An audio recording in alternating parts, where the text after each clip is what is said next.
தமிழரின் பாரம்பரிய திருவிழாவை கொண்டாடுவோம். புத்தாடை பொங்கலோடு the Chennai silks. Let the celebrations begin.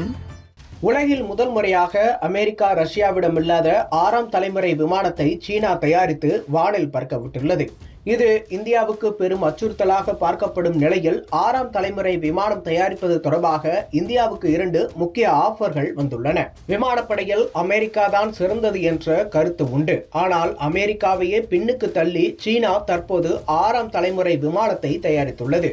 அதாவது விமானத்துறையில் தற்போது 5ஆம் தலைமுறை விமானம்தான் நவீன தொழில்நுட்ப வசதியுடன் உள்ளது. அந்த வகையில் அமெரிக்கா, ரஷ்யா, சீனாவிடம் 5ஆம் தலைமுறை விமானங்கள் உள்ளன.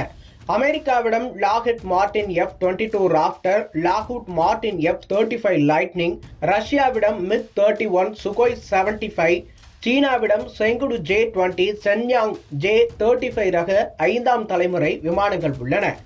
இதற்கு அடுத்த தலைமுறை விமானம் என்பது 6ஆம் தலைமுறை விமானமாகும். இந்த விமானத்தை ரஷ்யா, அமெரிக்கா, சீனா உள்ளிட்ட நாடுகள் தனித்தனியே தயாரிக்கும் பணியில் ஈடுபட்டு வருகின்றன. அந்த வகையில் சில நாட்களுக்கு முன்பு சீனா தனது 6ஆம் தலைமுறை விமானத்தை வானில் பறக்கவிட்டு சோதனை செய்துவிட்டது.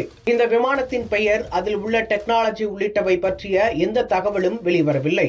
இருப்பினும் சீனாவின் இந்த விமானம் என்பது ஒட்டுமொத்த உலக நாடுகளுக்கும் அதிர்ச்சியாக அமைந்துள்ளது. குறிப்பாக இந்தியாவுக்கு இது பிரச்சனையாக பார்க்கப்படுகிறது. ஏனென்றால் இந்தியாவுக்கும் அண்டை நாடான சீனாவுக்கும் இடையே மோதல் போக்கு உள்ளது. சீனா 6ஆம் தலைமுறை விமானத்தை தயாரித்துள்ள நிலையில் இந்தியாவில் இன்னும் 5ஆம் தலைமுறை விமானம் கூட இல்லை. அதோடு ரேடாரில் சிக்காமல் செல்லும் வகையிலான ஸ்டெலத் விமானங்கள் நம் நாட்டில் இல்லை. இந்தியாவை பொறுத்தவரை 4.5 தலைமுறை விமானமாக கூறப்படும் பிரான்ஸ் நாட்டின் ரஃபேல் தான் உள்ளது.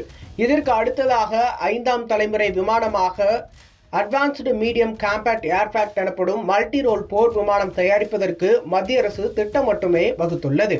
இந்த நிலையில் தான் தற்போது இந்தியாவுக்கு 2 முக்கியமான ஆஃபர்கள் வந்துள்ளன. அதாவது தற்போது ஜெர்மனி மற்றும் பிரான்ஸ் மற்றும் ஸ்பெயின் உள்ளிட்ட நாடுகள் இணைந்து 6ஆம் தலைமுறை விமானங்களை உருவாக்க முடிவு செய்துள்ளது.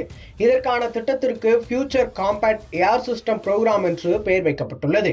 அதேபோல் பிரிட்டன், ஜப்பான், இத்தாலி உள்ளிட்ட நாடுகள் இணைந்து 6ஆம் தலைமுறை விமானத்தை உருவாக்க முடிவு செய்துள்ளது. இதற்கான திட்டத்தின் பெயர் குளோபல் காம்பேக்ட் ஏர் புரோகிராம் என்பதாகும்.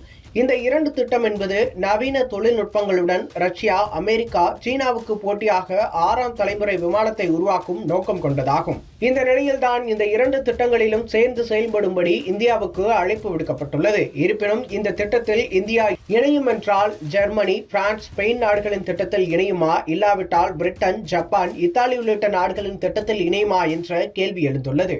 இதற்கிடையே தற்போது இன்னொரு தகவலும் வெளியாகியுள்ளது. அதாவது இந்தியா என்பது தற்போது 5ஆம் தலைமுறை விமானத்தை தயாரிப்பதில் ஆர்வம் காட்டி வருகிறது.